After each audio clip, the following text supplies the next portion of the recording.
元快速除痘，消除色斑。Hello and welcome to Maximum. Aline Ivars, bientôt 35 ans, de Niort. Alors, j'avais exposé des toiles sur le thème des contes. Eh bien, depuis, j'ai exposé dans des galeries, j'ai fait des expositions collectives, j'en ai fait pas mal, et puis j'ai fait des résidences à l'étranger, au Sénégal et en Chine en 2015, donc il y a 2 ans. J'ai été à l'époque dans un atelier à Paris avec une amie polonaise qui, elle, rêvait d'aller faire une résidence en Afrique. Et on s'est motivés toutes les deux, on a envoyé un dossier, et puis ça s'est fait, et on est arrivés. Et l'histoire a commencé en ouvrant les portes des ateliers où il y avait un équipement très sommaire et qui a été assez idéal pour être dans la création. Et pendant 3 mois, on a créé jusqu'à réaliser l'exposition toutes les deux dans la galerie au sein du Village des Arts. Donc on était 50 artistes, et pour la plupart des Sénégalais. Et ensuite, 2 mois après, on est parti en Chine, au nord de Pékin, près des murailles de Chine, de la muraille de Chine. Et là, on est resté 3 mois. 30 artistes, 20 Chinois et 10 étrangers. Donc là, Américains, Coréens, Russes. Donc c'était des expériences très fortes, un mélange, une mixité, comment je pourrais dire ? On s'est retrouvés avec le même intérêt qui était de notre création et l'art. Donc ça a amené beaucoup d'échanges très riches.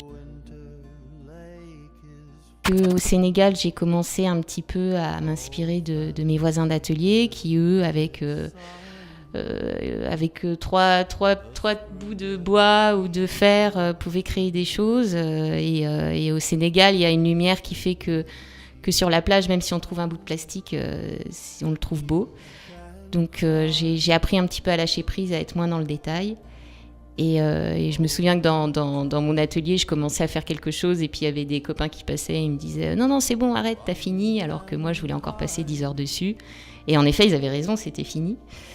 Et j'ai commencé à travailler sur les objets de récupération, notamment le plastique. Et du plastique importé, qui était exporté de Chine. Et là où on était, les ateliers où on était, c'était des logements pour les Chinois qui fabriquaient, qui étaient des ouvriers qui construisaient le stade qui était juste à côté. Donc il y a eu un lien entre la Chine et le Sénégal qui s'est fait un peu de lui-même. Donc j'ai continué mon travail sur la récupération et les objets que je pouvais trouver dans mon environnement.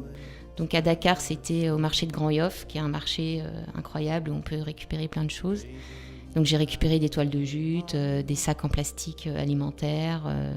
J'ai mélangé du fer, de la terre, plein de choses. Et en Chine, j'ai un peu opéré le même système, sauf que j'ai eu énormément de mal à trouver des éléments naturels, où il y avait quasiment que du plastique. Et j'ai continué à travailler sur ce projet où en fait on était en plein milieu des montagnes et c'était assez étrange de se retrouver un peu dans une sorte de paradis terrestre où il y avait une pollution de dingue. Et j'ai commencé un petit peu à développer ce qu'on pourrait appeler un processus artistique où le lien entre l'homme, la nature et la fabrication du plastique et la pollution qu'il peut générer. Donc j'ai mélangé des éléments naturels et des éléments plastiques. À la Galerie du Boulevard, je suis très contente parce que j'expose donc des œuvres que j'ai réalisées à Dakar, certaines que j'ai réalisées en Chine et d'autres que j'ai réalisées aujourd'hui après un petit moment de, on va dire 2 ans où j'ai dû digérer, on va dire, cette année de résidence à l'étranger. Et là, il y a vraiment un travail de ce que j'ai pu intégrer au Sénégal, intégrer en Chine. Et aujourd'hui, je le fais ici, on va dire physiquement. C'est un petit peu compliqué à expliquer parce que je commence tout juste à l'apprécier. Et donc là, à la galerie, il y a des sculptures murales. Des dessins en noir et blanc aussi à l'encre de Chine que j'ai commencé à faire au retour de Chine Et puis, mais une nouvelle toile où je mélange peinture et couture. Alors, il y a Richard Hawley, je ne sais pas si je le prononce bien, et Shuggy Otis, qui sont les musiques que j'écoute en ce moment en travaillant. Alors, dernièrement, je suis allée à Paris à la Maison Rouge, qui va fermer ses portes en 2018, et c'est très triste. Et là-bas, il y avait une exposition sur les artistes qui travaillent le textile, des sculptures en textile et en fil. Et le lien et l'exposition était faite entre des anciennes poupées vaudou, des choses comme ça, de tribus africaines ou autres, et des artistes de l'art brut, qui souvent étaient dans des hôpitaux psy, des choses comme ça. Et il y avait le lien du sacré, en fait, entre des tribus du passé et aujourd'hui, ces artistes qui font des choses et qui sont enfermés, et à se poser la question un peu, savoir si ce qu'ils font n'est pas sacré aussi, et qu'on a peut-être oublié quelque chose de sacré dans nos vies. Et ça m'inspire beaucoup. En fait, la continuité des voyages, des cultures, des mélanges des matières et de l'inspiration J'aime beaucoup les artistes de l'étranger. Alors, pareil, je suis nulle en nom, donc je saurais pas en citer, mais qui utilisent leur histoire et les éléments qu'ils ont autour d'eux pour créer, et comme une sorte de témoignage du quotidien. Moonlight. Who is you, Sharon? For a long time, try not to remember.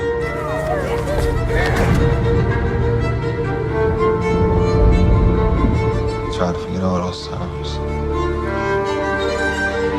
At some point, you gotta decide for yourself who you gonna be. Can't let nobody make that decision for you. You gonna tell him why the other boys kick his ass all the time? What's wrong? I'm good. No, I done seen good. And you ain't it. Remember the last time I saw you?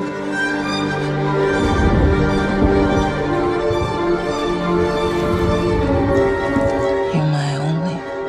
I'm your only. Toujours, je crois que j'aime créer. Après, je sais que j'avais une prof d'art plastique au collège et au lycée qui m'a transmis cette passion.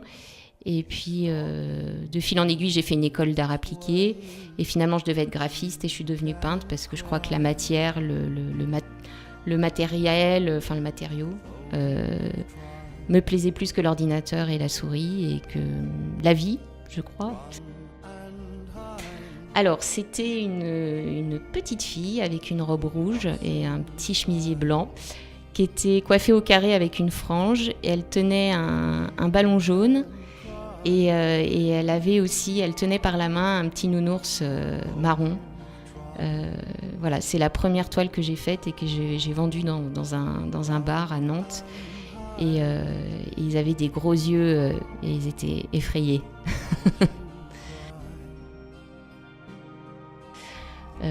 Quand j'étais petite, on partait avec une autre famille d'amis en camping-car, on faisait du camping sauvage.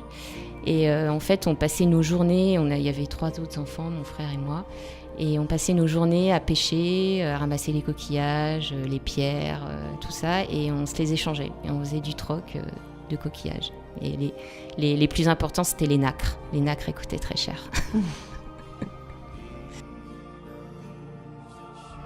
Oui, je suis romantique.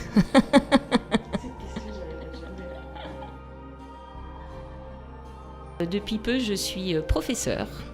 C'est tout nouveau pour moi. Enfin, j'ai commencé l'année dernière pour des enfants. Et cette année, je suis prof pour des adultes, des adolescents. Et j'ai un cours aussi d'un groupe handicapé. Et j'ai commencé cette semaine et c'est très, très stimulant.